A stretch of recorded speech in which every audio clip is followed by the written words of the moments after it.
Hi, everyone. Thank you so much for joining the webinar today. Before we start, I first wanted to acknowledge that I'm currently situated on the traditional, ancestral, and unceded territory of the Musqueam, Squamish, and Tsleil-Waututh nations, who have cared for this land and its creatures for thousands of years and who continue to do so. To quote my farm worker friend, cattle welfare is basically human welfare. Today, I will be sharing with you about worker perceptions of animal welfare on 2 dairies in China. I'd first like to thank those who made this research possible. My committee members, Professor Dan, Professor Nina, and Professor Magliocco, my fellow animal welfare program members, my funders, and lastly, all the wonderful farm workers who kindly welcomed me into their lives. What does the term animal welfare mean to you? Your answer will likely vary depending on factors such as personal experience, culture, education, and more. As Professor Fraser points out, animal welfare is a science informed by societal concerns and ethics. The term animal welfare was translated into Chinese in the 1990s, with 动物 meaning animal, and 福利 meaning welfare. Mr. Shi argued that the direct translation with the simplistic explanations of the concept initially has led to misunderstandings. For example, interpreting welfare to mean provisions beyond basic needs. Yo found in a survey that 2/3 of the general public have never heard of the term animal welfare, though Professor Cao argues that this concept is compatible with traditional Chinese values, which promote compassion towards animals, such as Confucianism, Taoism, and Buddhism. Interest in farm animal welfare is currently low, but increasing in China. With economic development and rising income, Chinese consumers are consuming more animal products, including dairy. This is my grandma in the milk section of a supermarket in China. Though per capita consumption of dairy is only 11% of the world average, China's large overall population means that China is the world's 3rd largest consumer of fluid milk. Dairy is seen as an important source of nutrition and an essential part of what the Chinese Communist Party terms a moderately prosperous society, 小康社会, which justifies their support for the industry. Policies to improve efficiency and quality control led to industry restructuring from small to large dairy farms.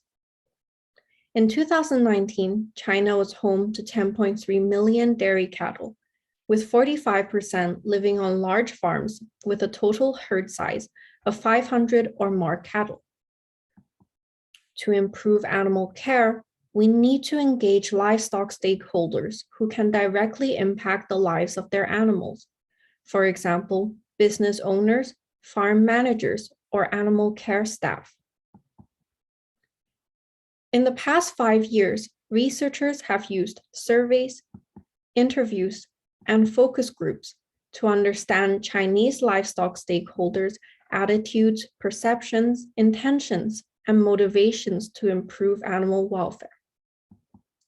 Sinclair and her colleagues found in surveys that Chinese stakeholders viewed animal welfare as important. But though they had high intentions to improve welfare, Plato and her colleagues further found that farmers viewed it hard to implement specific improvements, such as improving bedding. These surveys often use pre-established definitions of animal welfare or researcher-generated categories. For example, painful procedures, which may not always reflect the participants' priorities. To build on this research, I wanted to take a very open-ended, exploratory approach to understanding how frontline workers on 2 Chinese dairy farms perceived animal welfare. Specifically, what is animal welfare and what is a good life for cattle? I conducted an ethnography, which means the writing of culture. My findings are based on 2 months of immersive fieldwork where I tried to understand life as a farm worker. I stayed on 2 farms anonymized as Farm A and Farm B. Farm A was a private farm with 1,500 cattle, while Farm B was a state-owned dairy with 11,000 cattle. Using ethnographic methods, I did this by shadowing and talking with 41 workers, interviewing 13 workers, participating in daily farm work, and reviewing relevant documents. As the research instrument, my identity shapes my interactions with my participants. So I also wrote reflections on how I shaped my results. For example, workers saw me as a curious foreign student from the city, and so many were willing to explain in detail their daily routines. I asked workers if they had heard of the term animal welfare and what they thought this meant. I found that workers in management, leadership, and technical positions were more likely to have heard of this term, while some other workers felt this term was more unfamiliar. I will share 4 ways which workers viewed animal welfare: as dependent on human welfare, as beneficial for humans, as additional benefits for cattle, and lastly, as our ethical obligation to cattle. Some workers shared how ensuring human welfare was a prerequisite for cattle welfare. On Farm A, I observed that several lower-paid workers treated the cattle roughly, but members of the farm management team consistently treated the cattle gently. One member of the management team explained, "Servicing the people, servicing the cattle, that's all nonsense, you know. Our subsistence comes first. If you paid me as low as the barn staff, I'd mistreat the cattle too." This quote suggests that worker patience may be dependent on meeting their subsistence needs. On the second farm, both worker and animal welfare appeared significantly higher. According to a worker on the second farm, "They recently improved our meal plan. Everyone is more motivated to work. Cattle welfare is basically human welfare. Only when human lives are improved, then they can take good care of the cattle." Personally, I can also attest that my motivation to work improved significantly on the second farm, where I had much better food and even my own toilet. Workers on both farms noted that improving animal welfare can mutually benefit humans. Several workers defined animal welfare as cattle's basic needs, or 衣食住行, a phrase which translates directly as clothing, food, shelter, and transport. For example, one worker in Farm B shared, "Animal welfare is the same as for humans, 衣食住行. Clothing refers to temperature, whether I'm hot or cold. Then food, is it enough for me to produce milk? 住 living refers to the stalls. If I'm not comfortable, then I will not lie. If I stand for a long time, then my milk yield is bound to decrease.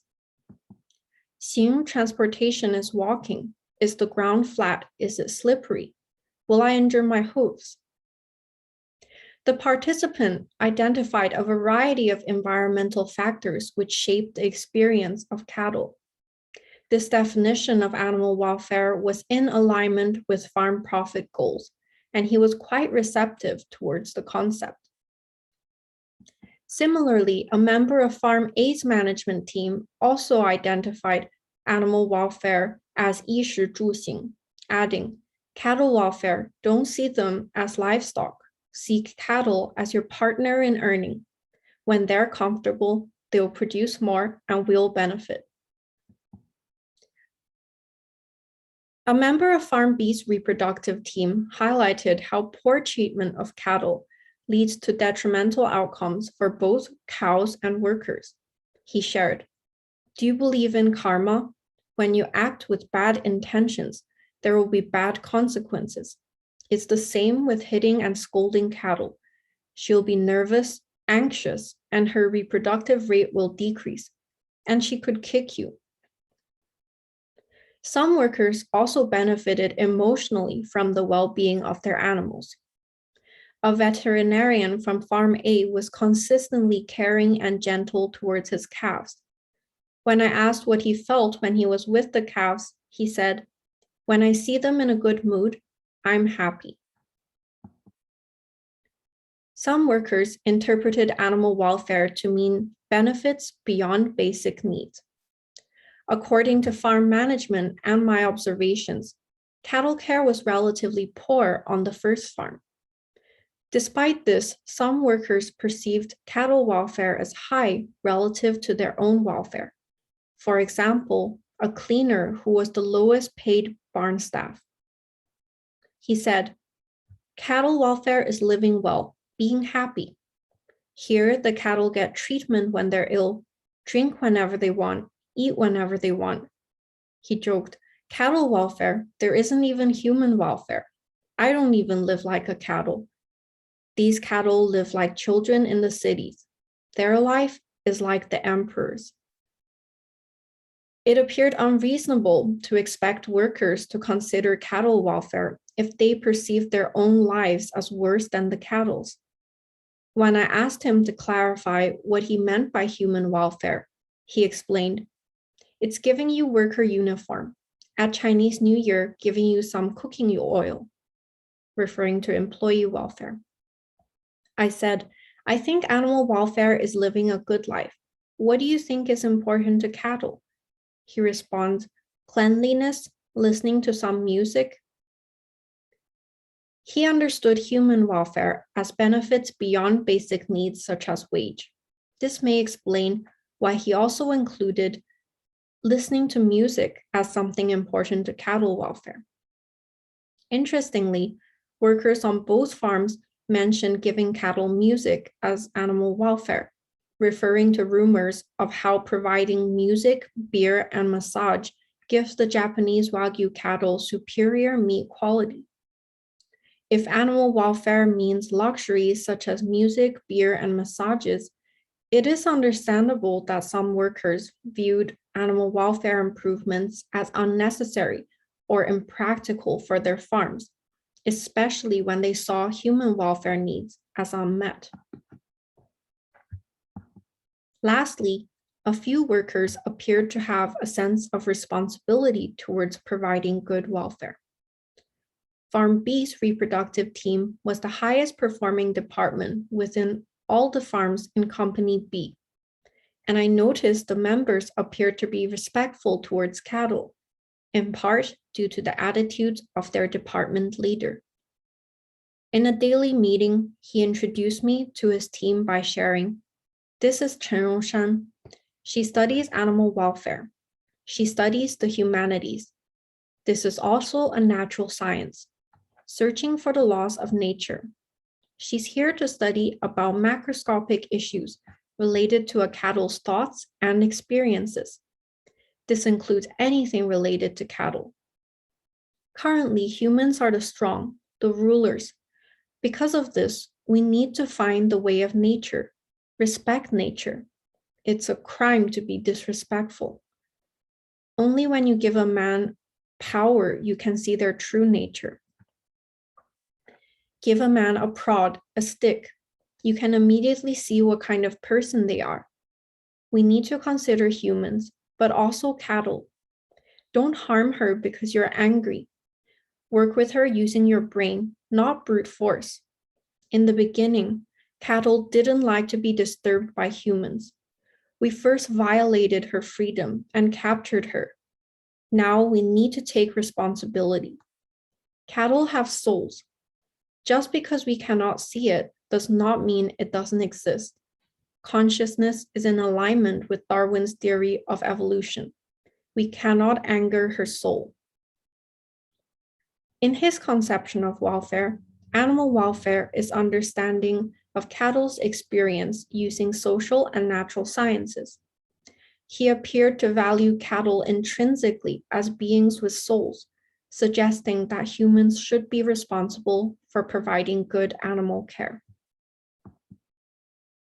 Though not all workers were familiar with animal welfare as a term, I spent quite a bit of time chatting with them about what is a good life for cattle. For example, what is important to cattle? What do cattle like and dislike? These conversations yielded a wide variety of results, and I categorized the responses broadly into animal factors, environmental factors, and human factors. To prepare you, there will be a lot of text in the coming slides as I wanted to highlight the variety of responses. I will walk you through what workers viewed as important contributors to a good life and the practicalities of providing such a life. For animal factors, I categorized responses into the three overlapping areas of animal health, which covers nutrition, disease, and injury. Emotional well-being, which covers more positive emotions, less stress, and less pain. And living a natural life, which includes freedom and natural relationships.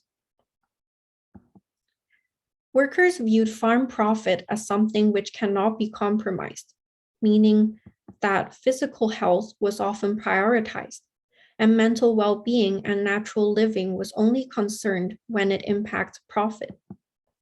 For emotional well-being, Farm A's manager emphasized reducing stress because of the direct impact on milk yield and profit.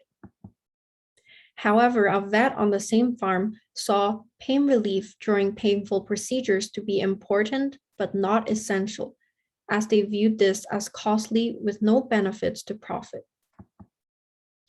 For environmental factors, workers mentioned the importance of both tangible infrastructures like stalls, flooring, equipment, and also the intangible environment, which includes weather and cleanliness. These factors were identified as important, but depending on the individual's decision-making power, difficult to change. For example, workers on Farm A wanted headlocks which fit the cattle better, but they could not do so as the CEO did not want to invest. Though Farm B's workers identified sand as the best bedding, the farm switched to using recycled manure bedding because of stricter environmental legislation that required farms to install manure recycling facilities. Among all the factors contributing to a good life for cattle, workers highlighted that human factors were the most important, as it influences all aspects of animal care. Good employee management involves establishing positive organizational culture and norms, attracting and retaining competent workers, implementing incentive systems, for example, by tying performance outcomes to income, and improving worker welfare. Lastly, workers shared the importance for cattle to have humane handling and love. My study contrasts with previous studies about Chinese stakeholders' view on farm animal welfare as I conducted immersive fieldwork. Spending extensive time with workers and focusing on their own words and actions allowed me to better understand their conception of animal welfare and what it means to provide cattle a good life. The observation of behavior, routine, and norms of workers also helps identify practical constraints of achieving good animal care. Additionally, I focused on a variety of workers, including frontline animal care staff who were previously underrepresented in surveys.